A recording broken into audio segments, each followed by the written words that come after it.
अगर आप लोग Gujarat industries power corporation limited का इन्वेस्टर हो तो आज मैं आप लोगों के लिए एक बड़ी खुशखबरी लेकर आया हूँ।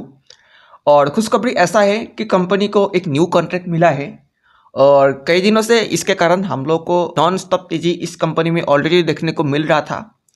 और लास्ट ट्रेडिंग सेशन में कंपनी ने अपना जो ऑल टाइम हाई है उसको भी टच किया है। और साथ में लास्ट ट्रेडिंग सेशन में शाम को कंपनी का ये जो ऑर्डर बुक है उसके रिगार्डिंग भी एक पॉजिटिव न्यूज़ आ चुका है। तो आज हम इस वीडियो में पहले कंपनी को जो ऑर्डर बुक मिला है वो बारीकी से देखेंगे, उसके साथ साथ कंपनी का करंट सिचुएशन देखेंगे और टेक्निकल चार्ट भी देखेंगे और जानने की कोशिश करेंगे कि ऑर्डर बुक के मिलने के बाद कंपनी किस तरह का मूवमेंट यहाँ पे हम लोगों को दे सकता है। तो वीडियो बना रही है लास्ट तक, वीडियो बहुत ही इंटरेस्टिंग होने वाला है। तो चलिए पहले मैं आप लोगों को कंपनी को जो लेटेस्ट ऑर्डर बुक मिला है वो एक बार दिखा देता हूँ। तो यहाँ पे आप लोग डेट देखिए, लिखा हुआ है 17 दिसंबर 2024। तो 17 दिसंबर को कंपनी ने इसको बीएसई में पब्लिश किया है और शाम को ही कंपनी ने इसको पब्लिश किया है। और बाकी आप लोग यहाँ पे नीचे आ जाए तो इस पे आप लोग देख सकते हो कंपनी को एक न्यू कॉन्ट्रैक्ट मिला है। और यहाँ पे देखिए आप लोग लिखा हुआ है, we wish to inform that the board of directors of the company at its meeting held today that is Tuesday the 17 of December 2024 inter alia considered and approve following businesses. तो यहाँ पे कुछ बिजनेस कंपनी ने approve किया है और इसमें आप लोग देखिए नंबर 1 पे लिखा हुआ है, award of EPC contract for balance of system package for implementation of 500 megawatt solar PV project at Khavda great Rann Kutch area Gujarat. तो ग्रेट रन कोच एरिया में कंपनी एक न्यू इम्प्लीमेंट करने वाला है 500 मेगावाट सोलर प्रोजेक्ट, जो एक बड़ी कॉन्ट्रैक्ट है इस कंपनी के लिए। और यहाँ पे देखिए आप लोग ईपीसी कॉन्ट्रैक्ट मिला है कंपनी को, मतलब कंपनी को एक कॉन्ट्रैक्ट मिला है। और बाकी आप लोग सेकंड पॉइंट में देखिए लिखा हुआ है, debt syndication for availing term loan for 500 megawatt solar project phase 2 at Khavda Kutch and debt syndication for availing term loan for 75 megawatt solar power project at फास्तान।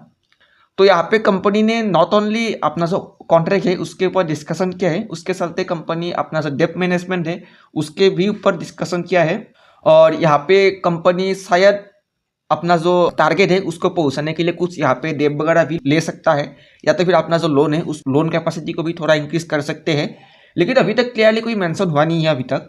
लेकिन एक चीज़ तो क्लियर है कि कंपनी को ईपीसी कॉन्ट्रैक्ट मिला है बैलेंस ऑफ सिस्टम मतलब BOS के लिए, और उसमें आप लोग देखिए 500 मेगावाट सोलर प्रोजेक्ट के लिए जो गुजरात में है कच्छ एरिया में। तो ये कंपनी के लिए अच्छा पॉजिटिव न्यूज़ है। अगर कंपनी इसका सही से यूटिलाइज कर पाते हैं तो आने वाले समय में कंपनी का जो नेट प्रॉफिट है उसमें हम लोगों को एक अच्छा खासा मूवमेंट यहाँ पे देखने को मिल सकता है। और बाकी यहाँ पे आप लोग देखिए, अगर कंपनी का अगर हम लोग करंट सिचुएशन देखें तो इसमें आप लोग कंपनी का वैल्यूएशन वगैरह देखिए ठीक ठाक है, उतना खराब तो है नहीं। आप लोग यहाँ पे पी मल्टीपल देखिए लगभग 18 के आसपास है, तो पी मल्टीपल ठीक ठाक है कंपनी का।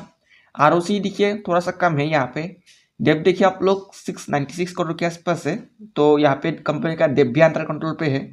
डेप टू क्विक रेशियो देखिए आप लोग अच्छा है, और करेंट रेशियो देखिए बहुत अच्छा है, क्विक रेशियो देखिए ये भी बहुत अच्छा है। और सेल्स ग्रोथ देखिए आप लोग 3 ईयर्स एवरेज 0.33% के आसपास है, ये तो बहुत ही खराब है कंपनी का। एंटरप्राइज वैल्यू देखिए आप लोग मार्केट कैप से थोड़ा सा ज़्यादा है, क्योंकि यहाँ पे कंपनी के पास थोड़ा सा यहाँ पे 696 करोड़ के आसपास डेप्थ है। और इंटरेस्ट कवरेज रेशियो देखिए आप लोग 9.02 के आसपास है, और प्राइस टू कैश फ्लो देखिए आप लोग 6.95 के आसपास है। तो ओवरऑल अगर हम लोग देखें तो कंपनी का जो करंट सिचुएशन है वो उतना भी खास है नहीं, सिर्फ और सिर्फ यहाँ पे कंपनी का जो वैल्यूएशन है वो अंडर कंट्रोल पे है पी के हिसाब से। इसके अलावा अगर हम लोग देखें तो कंपनी का जो डेट का प्रेशर है वो थोड़ा सा कम है। अदरवाइज अगर हम लोग यहाँ पे सेल्स ग्रोथ वगैरह देखें तो उसके हिसाब से तो कंपनी का जो सिचुएशन है वो बहुत ही खराब है अभी। और यहाँ पे कंपनी का अगर हम लोग क्वार्टरली रिजल्ट देखें तो क्वार्टरली रिजल्ट भी कंपनी का उतना भी खास है नहीं। आप लोग यहाँ पे देखिए सितंबर क्वार्टर में कंपनी का सेल्स आया है 276 करोड़ के आसपास, जो लास्ट ईयर सेम क्वार्टर था 280 करोड़ के आसपास। और यहाँ पे आप लोग मार्जिन देखिए 22% से 29% तक इंक्रीज हुआ है, जो एक पॉजिटिव साइड है। और नेट प्रॉफिट देखिए आप लोग 28 करोड़ से 35 करोड़ तक इंक्रीज हुआ है।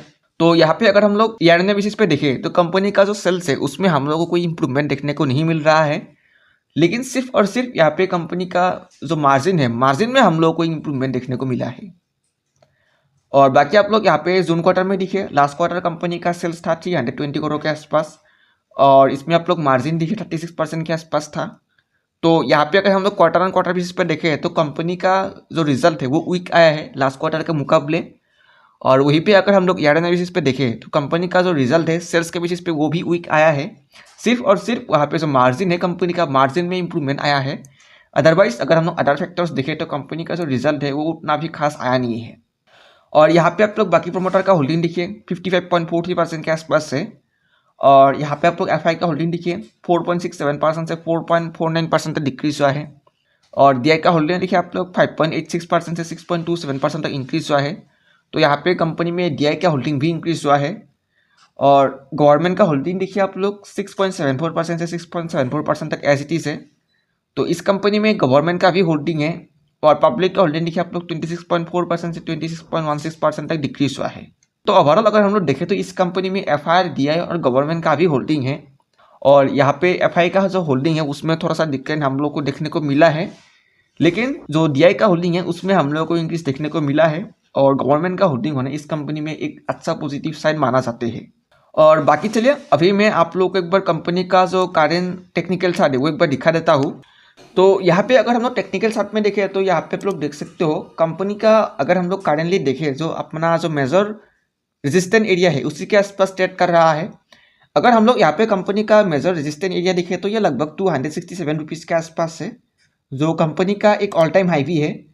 और जब तक के लिए इस लेवल को ब्रेक नहीं करेगा तब तक के लिए हम लोग को इस कंपनी में कोई भी ऐसी बड़ी मूव देखने को नहीं मिल सकता है। और यहाँ पे अगर हम लोग देखें तो कंपनी का नीचे की तरफ जो मेजर सपोर्ट एरिया है वो है लगभग 183 रुपीज़ के आसपास। और यहाँ पे देखिए आप लोग ऑलरेडी कंपनी ने एक ट्रेंड लाइन फॉर्मेशन करके रखा था। और इस ट्रेंड लाइन पे देखिए आप लोग ऑलरेडी 415 सपोर्ट रेजिस्टेंस ले चुका था। और रेजिस्टेंस लेने के बाद देखिए लास्ट 10 दिसंबर को देखिए आप लोग कंपनी ने इसको ब्रेकआउट भी दिया था एक अच्छा वॉल्यूम के साथ। और अभी देखिए लास्ट ट्रेडिंग सेशन में कंपनी ने लगभग अपना जो ऑल टाइम हाई है उसको टच करने के बाद फिर से थोड़ा सा यहाँ पे डाउनग्रेड दिखाया है। अगर यहाँ पे एक अच्छा वॉल्यूम के साथ फादर इसमें अगर ब्रेकआउट देते हैं तो हम लोगों को और भी अच्छा मूव यहाँ पे देखने को मिल सकता है।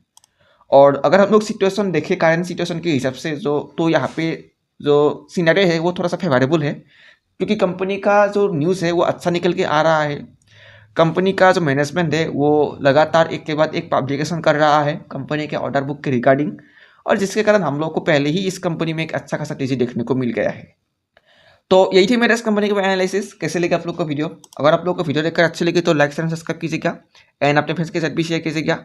तो मिलते हैं नेक्स्ट वीडियो में, तब तक के लिए bye bye, take care, thank you.